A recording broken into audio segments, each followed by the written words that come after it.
Good morning.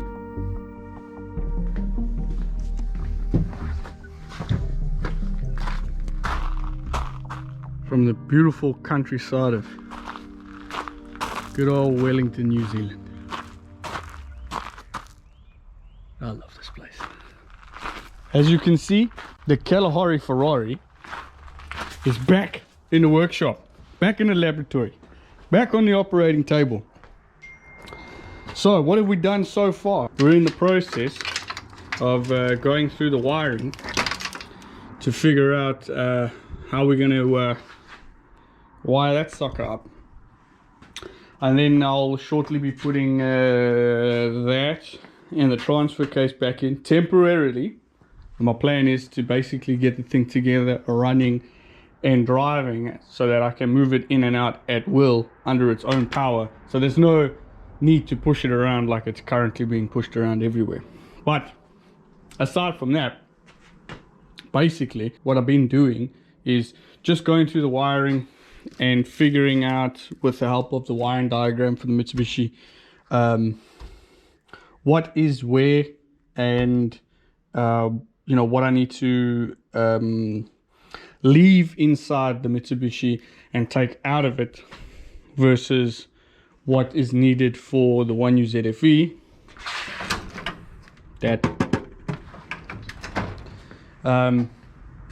in a nutshell, it's just basically figuring out what I need to turn it on and then what I need to get other things running. So there's a lot of complex things that I need to go through, such as getting the air conditioner to work. I'll probably have to get some custom power steering hoses.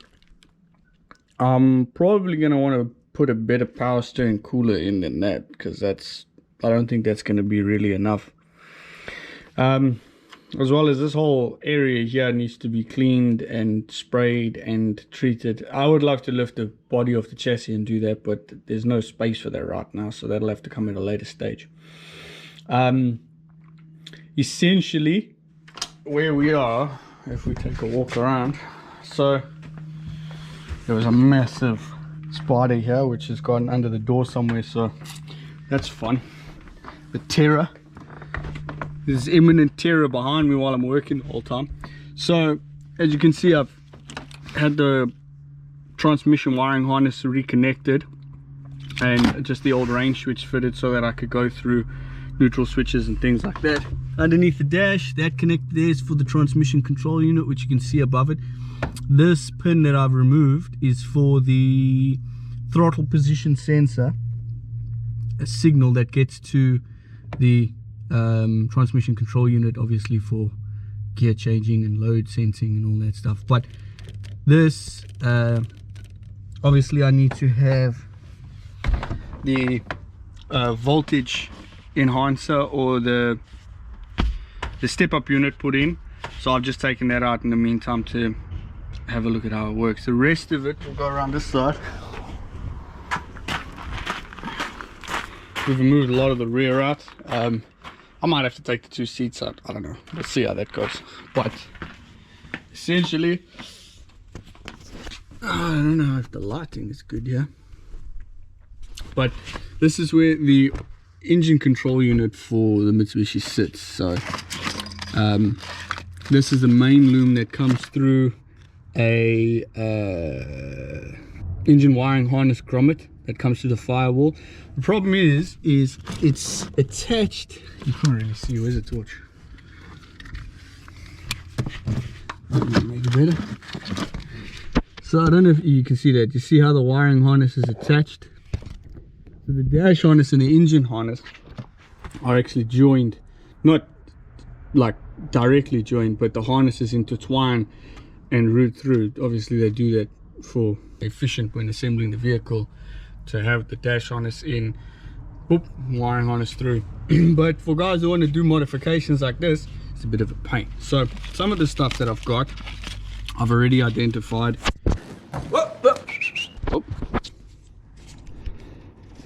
So we have, let's see what we have. We have this black and blue wire, which is our neutral switch. I've already marked it. So this is a neutral switch. So when I'm starting the engine over. This signal only comes through if that range switch is in park or neutral. We've got terminal 15, which is not ignition but power supply from the EFI relay, which sits up here. We'll get into that a bit. We've got start signal, also comes from the ignition switch to the ECU to let the ECU know that start signal has been sent. Check engine lights. What else is this? This is ignition switch from the ignition switch. This is power supply from the ignition switch to let the ECU know when the ignition is on. And then this is the terminal 30, or the main battery power supply that goes straight to the ECU. This is hot at all times. This has always got power supply on. And yeah, the main EFI relay, which is that bad boy in there, which I need to get to, because the relay itself on the Mitsubishi is ground switched, but both sides of the relay, the side of the relay that runs the fuel pump is ground switched, the side of the relay that runs the power supply to the engine control unit on the Mitsubishi is also ground switched, right, by the engine control unit. It's almost all EFI relays work like this, so if it doesn't make sense, you're not alone. But the problem is that the main relay on the 1UZFE is power switched. So in order for that to happen, I have to change. I want to use the main relay from the Mitsubishi as standard, because I just want to make it look as factory as possible, stock. So the whole idea is that I'm going to use the main relay from the Mitsubishi by grounding the side of the relay that is switched by the Mitsubishi ECU and powering the side of the relay that normally has permanent power supply from the fuse box on the Mitsubishi, using the 1UZFE's control unit. Sounds a bit funny, but that's how it's going to work essentially. I was thinking about just reversing them, just having power supply and then switching the side of the coil around, which makes no difference because the coil is a coil. But the problem is the relay has a diode in it on the one side. Actually, let me show you that.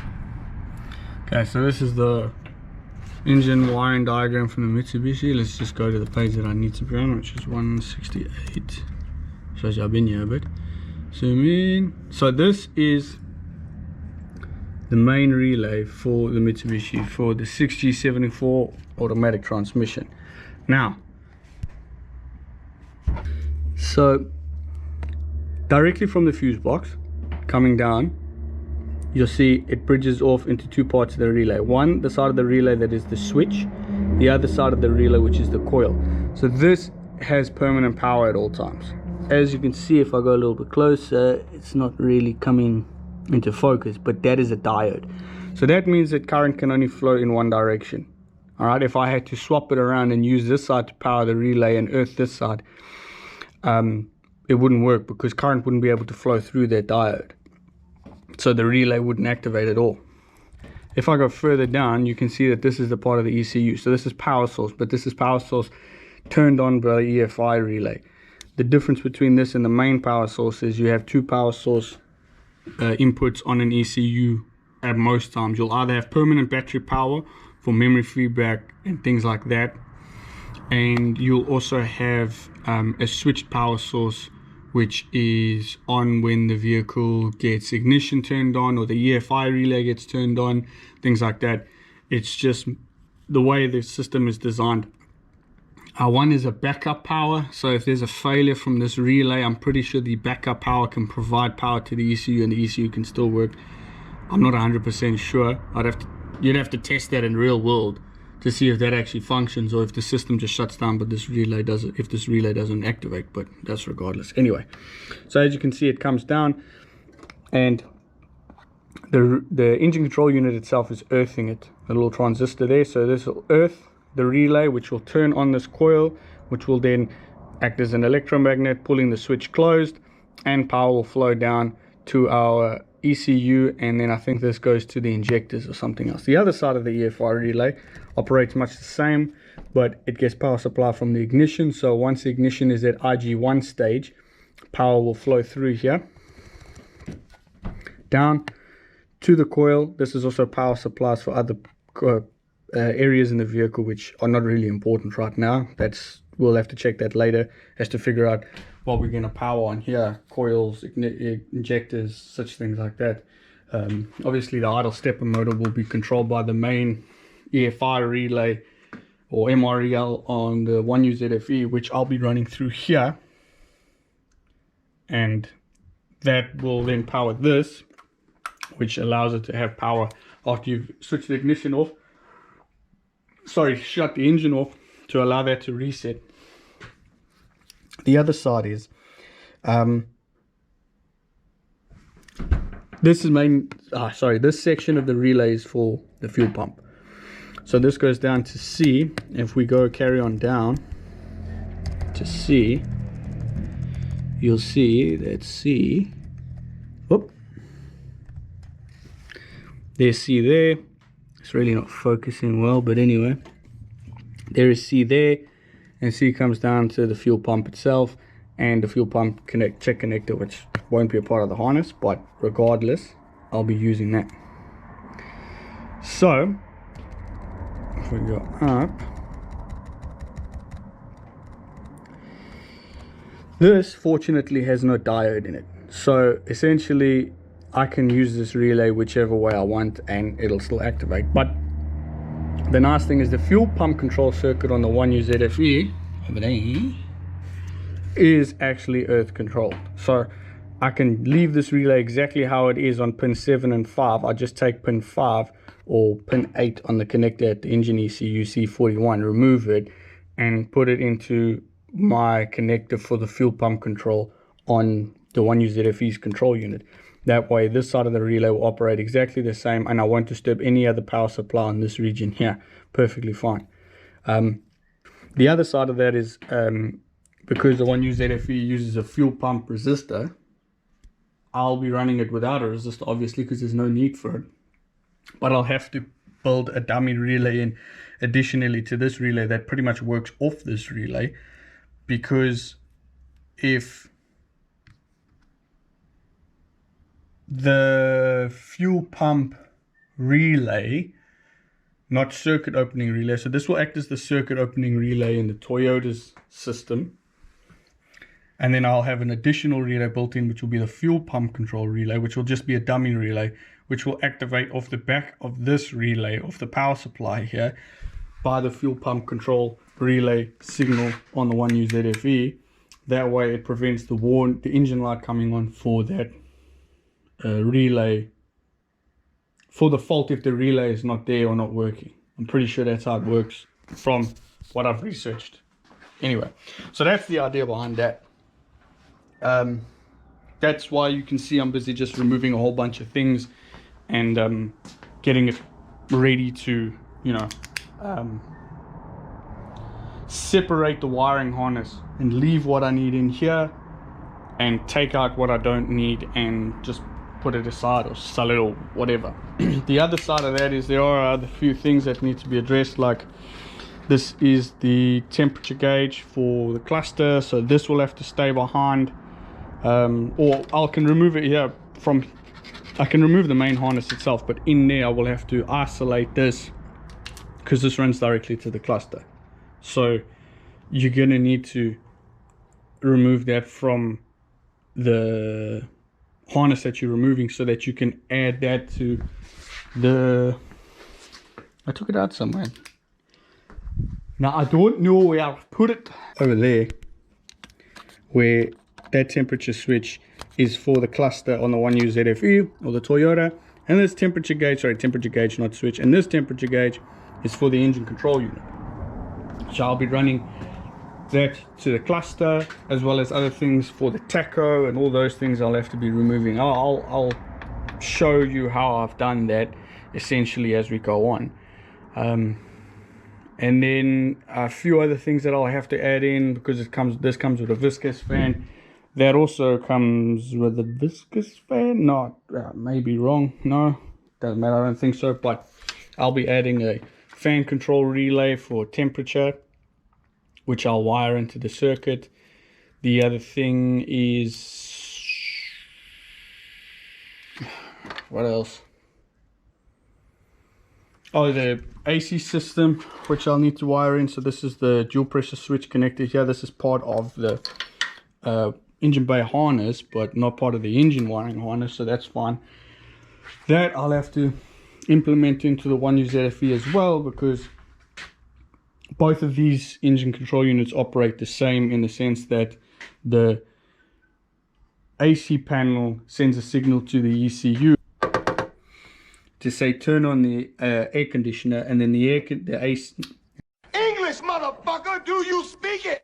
And then the engine control unit will output a signal to the air conditioner relay to activate the magnetic clutch and turn on the AC. So that all has to be wired in as well to operate independently, or as if it's going to operate stock, but obviously not stock. So that's where we are at the current moment. So I'm going to be removing the dash, because to get to the main relay, it's been 18 minutes of me just talking. So for me to get to the main relay, which is under here, over there, as you can see, not exactly a lot of space. Underneath it's not any better, and there's a harness running along there. I can't get this fan module out, because as you can see, it's got a whole bunch of stuff, stepper motors, things like that, that are connected to it. So getting the fan box out, although geez, probably should take that fan out and give it a little bit of TLC. I mean, it's a 90s Japanese truck. What do you expect? You know, it's gonna have a lot of rust, but it's still going strong. Well, you know, other than the fact that it's sitting here dead as a door now. So that's the idea. So I'll be setting up the camera at the back and trying to get video footage of me removing the dash, so you guys can see how that goes, and hope you enjoy. Sweet.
I mean, I like the idea, but could have at least tried to match the colors. Trash.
ACC lamp.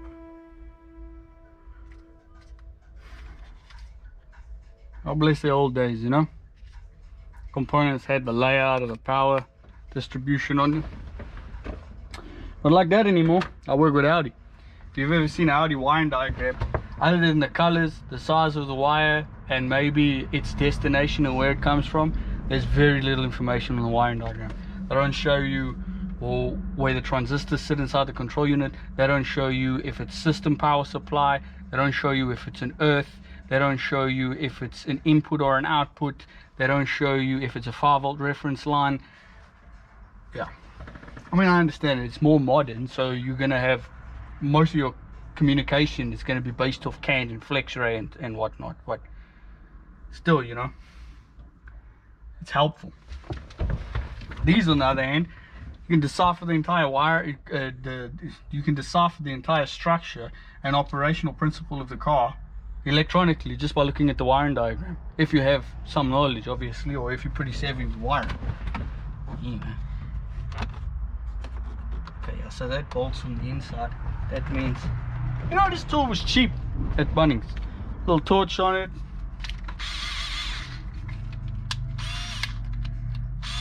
I mean, it's nothing amazing, but not bad for like 30 bucks, I think it was, something like that. That's got to come up because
so we're pretty much done on this side.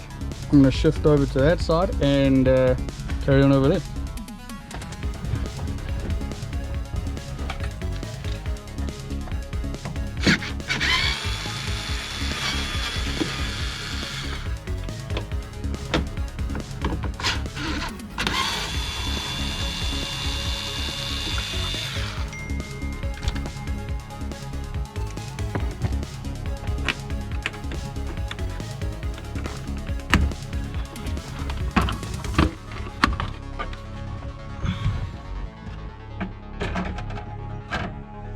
So those two clips came over the A-pillar that sits on the driver's side. Passenger side obviously has got the threaded holes for the grab handle. They also threaded, funny enough, but obviously left-hand drive, right-hand drive. But those A-pillars were pretty easy to come out, to be honest with you. Honestly, this is not the worst dash I've ever done for a Japanese car. I mean, most definitely I've done worse dashes, but this, in the grand scheme of things, is actually not so bad. It's definitely a lot easier than Honda. Let me tell you something, a Honda dash, the whole frame, everything comes together with the dash. It's a big, bulky, heavy thing to take out. I mean, I know when you're assembling it on the old assembly line, the old Henry Ford line, that it makes sense because you just put everything in together. But yeah, when you want to take it out at the workshop, having the dash panel or the trim section of the dash actually removable from the whole dash is actually a lot better, to be honest with you. It's a lot easier that way than the whole frame. Although some setups as a whole frame make sense, they work. So yeah, each to their own, I guess.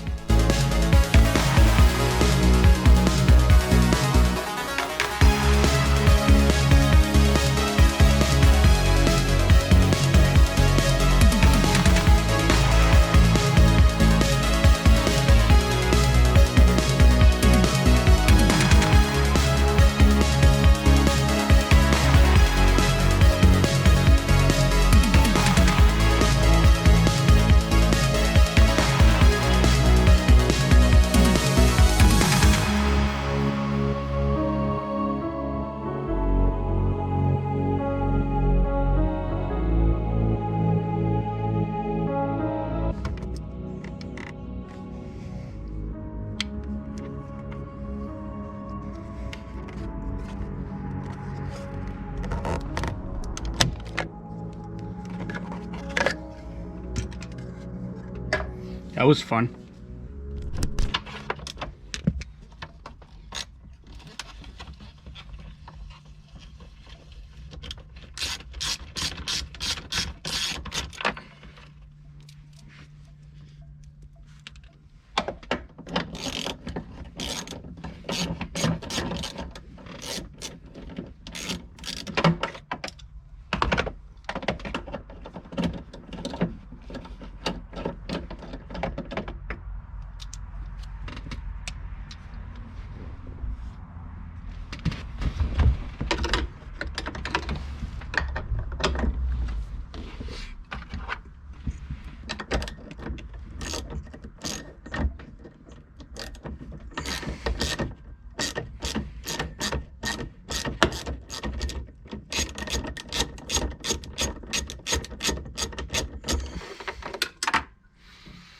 Great.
And so we should be able to remove this whole dish.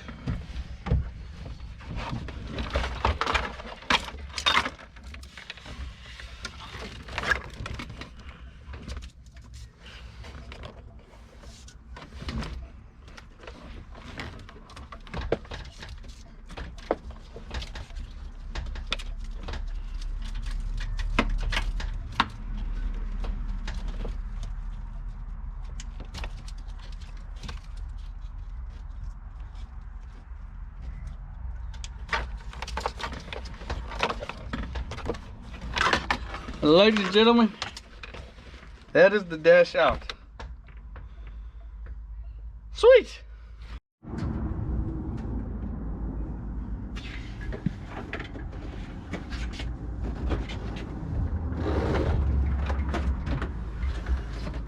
All right, in the trash. I'm just kidding. All right, so as I was explaining earlier, there's our main relay.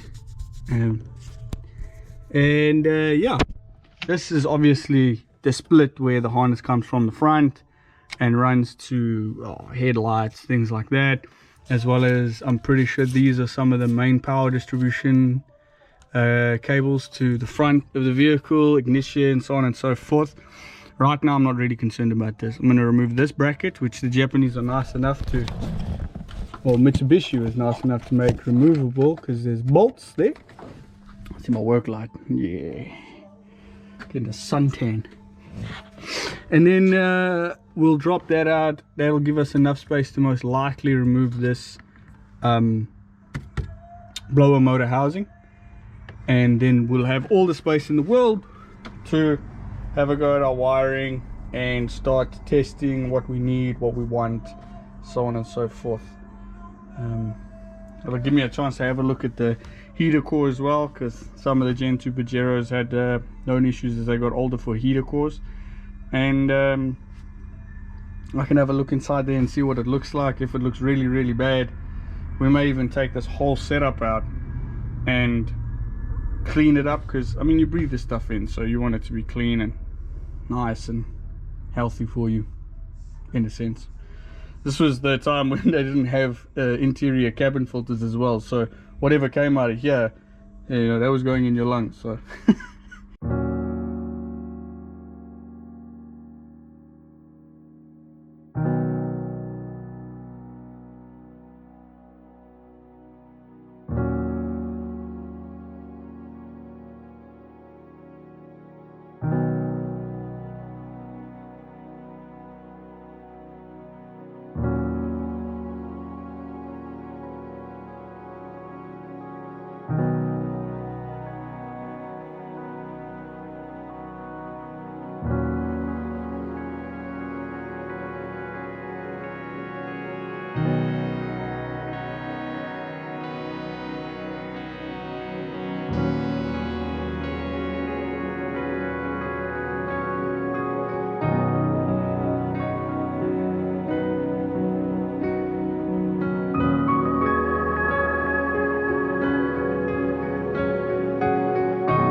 and there is your main EFI relay.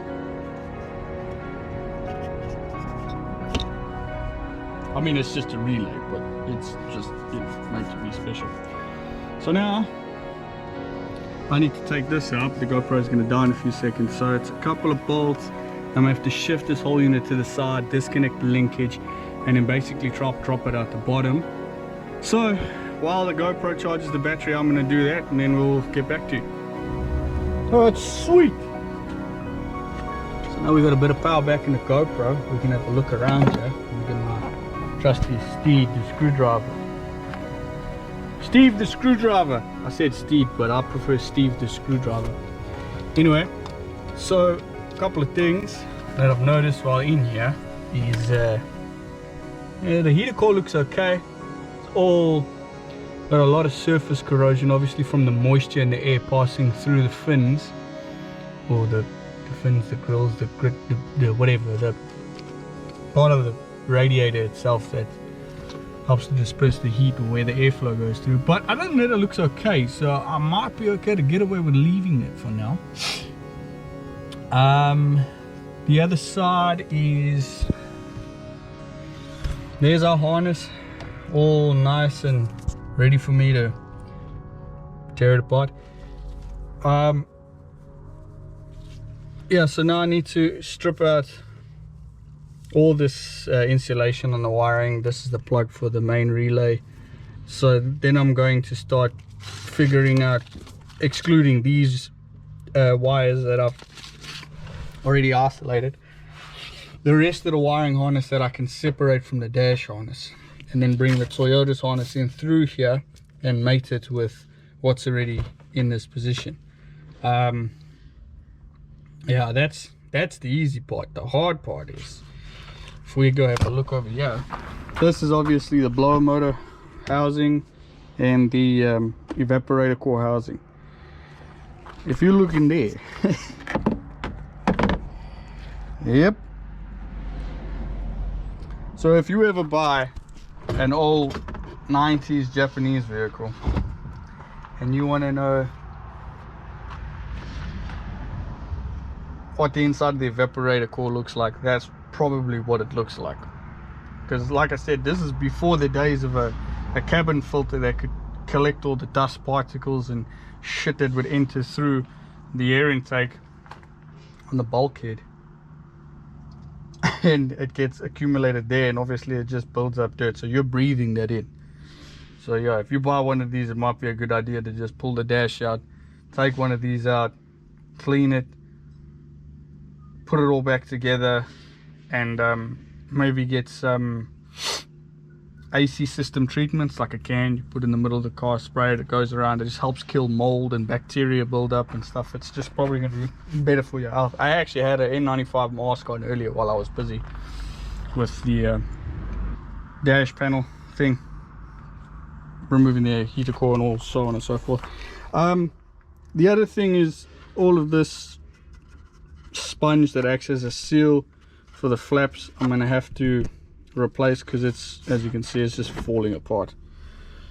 As well as up here, there's some of it as well. As you can see, it's just falling apart there in the back. So I'll be taking that, attempting to take that flap out, and which shouldn't be too bad. I should be able to take it out, screw out the screws over there, and then remove the flap and fix it up. And I'm going to take the sort of tray pieces here, these metal separated partitions, put them in a sandblaster, sandblast them up, spray them, coat them in something that can handle moisture going forward, and probably do the same with the flaps, and put some new sponge tape on it and just make it look all nice and neat and new, and clean it up. These mechanisms as well are all corroded and barely move, which explains why when I was setting the recirculating flap to closed and open, it wasn't doing anything. It was just staying still. I wasn't hearing the flap move at all. So that's pretty much the idea from this standpoint. I got to pretty much pack up because I'm about done. Got to go watch a friend's son play rugby this evening at 6, so I'll be doing that. Yeah, but we're making good progress. I like where we are. I still need to finish up the other videos for the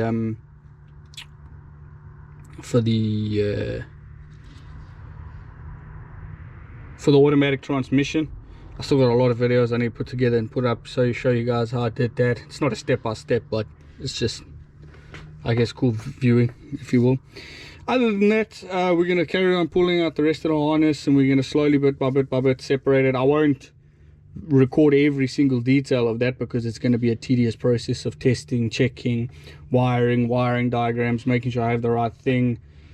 Once I have all of that done and dusted, I'll build my own connector in so that the harness can be added and removed as you go, because I don't want this setup where you can't remove the engine wiring harness. I want the engine wiring harness to be it'll be able for you to take the wiring harness through, and then if necessary you need to remove the engine, you could just disconnect the connectors, pull the harness through, take the engine out and reassembling. It's a much quicker, more efficient way of doing it.